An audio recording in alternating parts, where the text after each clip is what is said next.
Hello student, welcome back to my channel. I am Kanchan and you are watching K S classes. आज मैं आपको BA second year मौलिक अधिकार के पार्ट 2 की वीडियो प्रोवाइड कराऊंगी। इससे पहले मैंने आपको पार्ट 1 में मौलिक अधिकारों का स्वतंत्रता का अधिकार और समानता के अधिकार के बारे में बता दिया है, और इसके अंदर जो बाकी के अधिकार बचे हमारे 4, उन्हें हम कवर करेंगे। तो सबसे पहला अधिकार है हमारा शोषण के विरुद्ध अधिकार। आप सभी को पता है कि ये जो शोषण के विरुद्ध अधिकार है ये अनुच्छेद 23 के अंतर्गत आता है, और इसके अंदर मनुष्य को व्यापार, बेगार और दास प्रथा को दंडनीय अपराध घोषित किया है। यानी यहाँ पर पहले क्या होता था, आपने देखा होगा कि लोगों का व्यापार किया जाता था, यानी लोगों को खरीदा और बेचा जाता था, और दास प्रथा चालू थी, यानी दास बनाया जाता था, गुलाम बनाया जाता था लोगों को। तो ये अनुच्छेद 23 के अंतर्गत इसको दंडनीय अपराध घोषित कर दिया है। अगर कोई ऐसा व्यक्ति ऐसा कोई कार्य करता है तो उसको न्यायालय द्वारा सजा मिलेगी। और साथ ही अनुच्छेद 24 में 14 वर्ष से कम आयु के बालकों को आप कारखानों में नहीं रख सकते या किसी जोखिम भरे काम पर नहीं लगा सकते, क्योंकि देखा गया है कि काफ़ी सारे लोग अपने फ़ायदे के लिए छोटे छोटे बच्चों को कारखानों में लगा देते हैं, जहां पर उनकी जान को बहुत खतरा होता है। तो इसीलिए ये जो अनुच्छेद 23 और 24 है, ये अनुच्छेद इसीलिए ही बनाए गए हैं कि कोई किसी का शोषण ना कर सके। अब आता है हमारा धार्मिक स्वतंत्रता का अधिकार। तो अनुच्छेद 25 से 28 में इस धार्मिक स्वतंत्रता के अधिकार को शामिल किया गया है। अनुच्छेद 25 में यह कहा गया है कि कोई भी व्यक्ति अपने धर्म का पालन कर सकता है, प्रचार कर सकता है, तो उसको हर तरह की आज़ादी है, उस पर कोई प्रतिबंध नहीं होगा। सरकार हिंदुओं के धर्म स्थान सभी हिंदुओं के लिए खोलने और उनमें सुधार लाने के लिए कदम उठा सकेगी।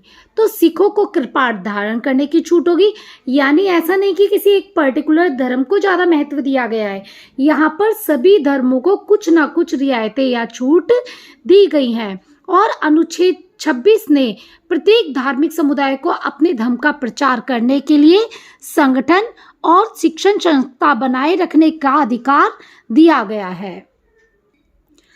और अनुच्छेद 27 के अंतर्गत यह कहा गया है कि कोई भी नागरिक को ऐसा कर या चंदा लेने के लिए मजबूर नहीं किया जा सकता जो किसी विशेष धर्म से संबंधित हो। यानी जबरदस्ती आप चंदा नहीं मांग सकते, लोगों की अपनी मर्जी है तो वो देंगे, अदरवाइज उनका मन नहीं है तो वह नहीं देंगे। अनुच्छेद 28 में कहा गया है कि सरकार द्वारा चलाई जाने वाली शिक्षण संस्थाओं में कोई भी धार्मिक शिक्षा नहीं दी जाएगी।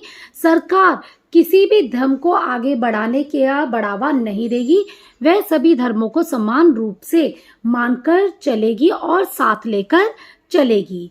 और अब आता है आपका सांस्कृतिक तथा शिक्षा संबंधी अधिकार। ये आपका 5वां मौलिक अधिकार है।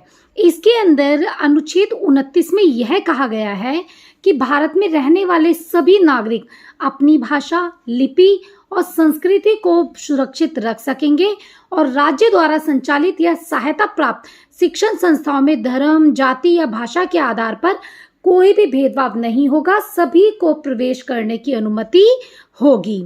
और अनुच्छेद 30 के अंतर्गत यह कहा गया है कि धर्म या भाषा के आधार पर बने अल्पसंख्यकों को अपनी शिक्षण संस्थाएं चलाने की छूट दी गई है। तो आप सभी ने ये 5 अधिकार पढ़े। जो हमारा छठा मौलिक अधिकार है वो बहुत ही इम्पोर्टेंट है।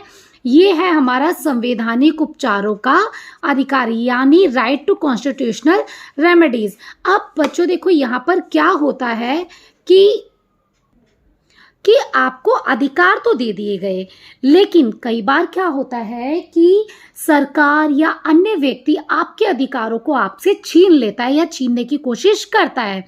तो उसी के अंतर्गत आपको इन मौलिक अधिकारों से संबंधित एक उपचार यानी एक अधिकार दे रखा है, वह है आपका संवैधानिक उपचारों का अधिकार।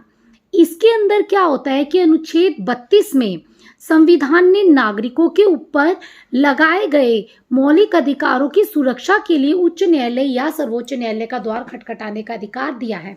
सपोज करो कोई व्यक्ति धर्म या जाति के आधार पर आपको मंदिर के अंदर नहीं जाने देता, तो आपका यह राइट है कि आप उस व्यक्ति के खिलाफ उच्च या उच्चतम न्यायालय में जा सकते हो, यानी या तो आप हाई कोर्ट में भी जा सकते हो और साथ ही आप सुप्रीम कोर्ट में भी सीधे जा सकते हो। अगर कोई आप व्यक्ति या सरकार आपके मौलिक अधिकारों का हनन करती है या छीनती है, तो इससे संबंधित न्यायालयों को निम्नलिखित लेख जारी करने का अधिकार है।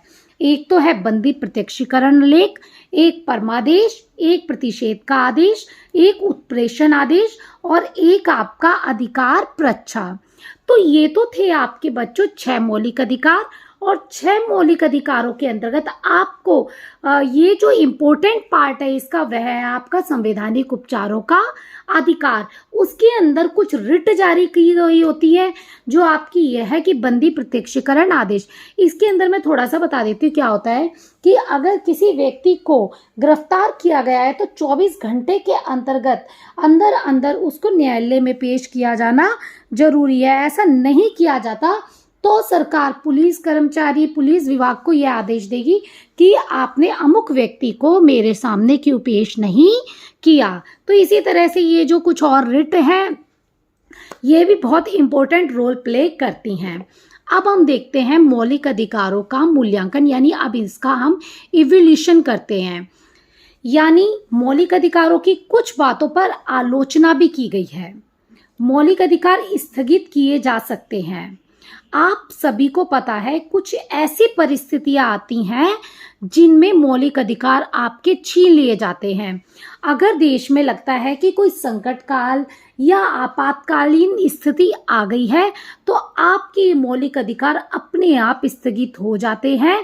तो संविधान सभा में जब यह व्यवस्था पास हुई थी तो श्री कामत ने निराश होकर यह कहा था कि यह दिन लज्जा तथा दुख का दिन है, ईश्वर ही भारतीय जनता की रक्षा करे। इसके अतिरिक्त सेना तथा पुलिस के अनुशासन बनाए रखने के लिए भी मौलिक अधिकारों को स्थगित किया जा सकता है।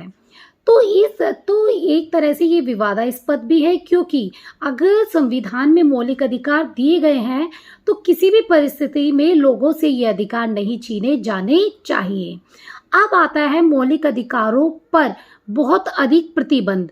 अब मौलिक अधिकारों पर बहुत ज़्यादा प्रतिबंध लगाए गए हैं, इनका महत्व ही समाप्त हो गया है। भारतीय संविधान एक हाथ से मौलिक अधिकार तो दे रहा है, साथ ही वे दूसरे हाथ से उन्हें वापस भी ले सकता है।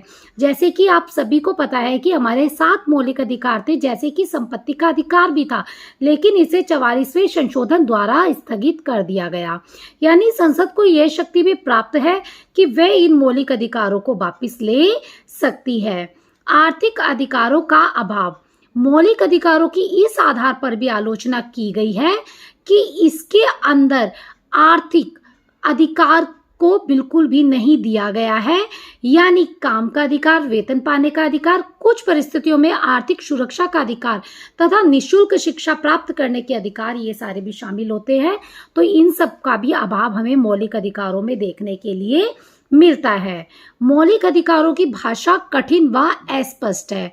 तो मौलिक अधिकारों की आलोचना इसलिए भी की जाती है कि इन्हें साधारण व्यक्ति नहीं समझ सकता, क्योंकि इनकी भाषा बहुत कठिन है और अस्पष्ट है। तो कई व्यक्तियों ने भारतीय संविधान को वकीलों का स्वर्ग कहा है।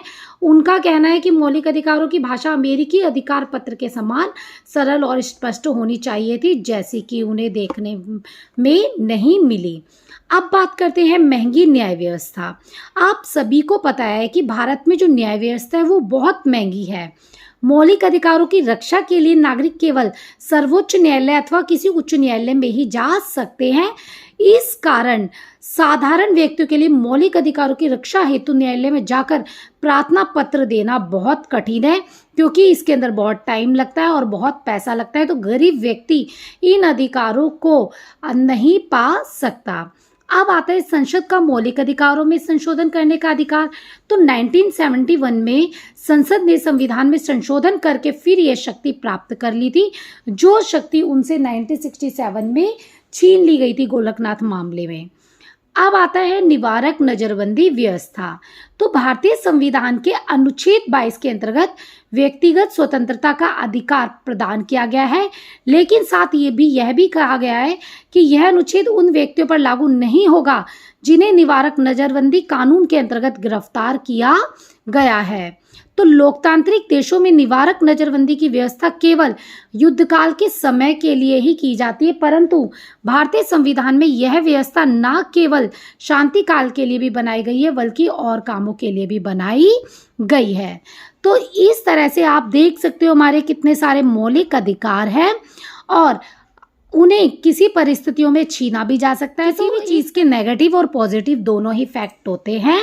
तो आई होप आप लोगों को मेरी ये वीडियो पसंद आई होगी। अगर पसंद आए तो please like share and subscribe जरूर करना। और साथ ही मैंने प्लेलिस्ट में काफ़ी सारी क्लासेस की और वीडियोस डाल रखी हैं जो आपके लिए बेनिफिशियल होगी। तो आप ज़रूर शेयर कीजिए अपने फ्रेंड्स के साथ, साथ ही साथ सब्सक्राइब कीजिए। और अगर आपको कहीं पे कोई डाउट होता है तो आप कमेंट के थ्रू मुझसे पूछ लीजिए। Thanks for watching K S classes.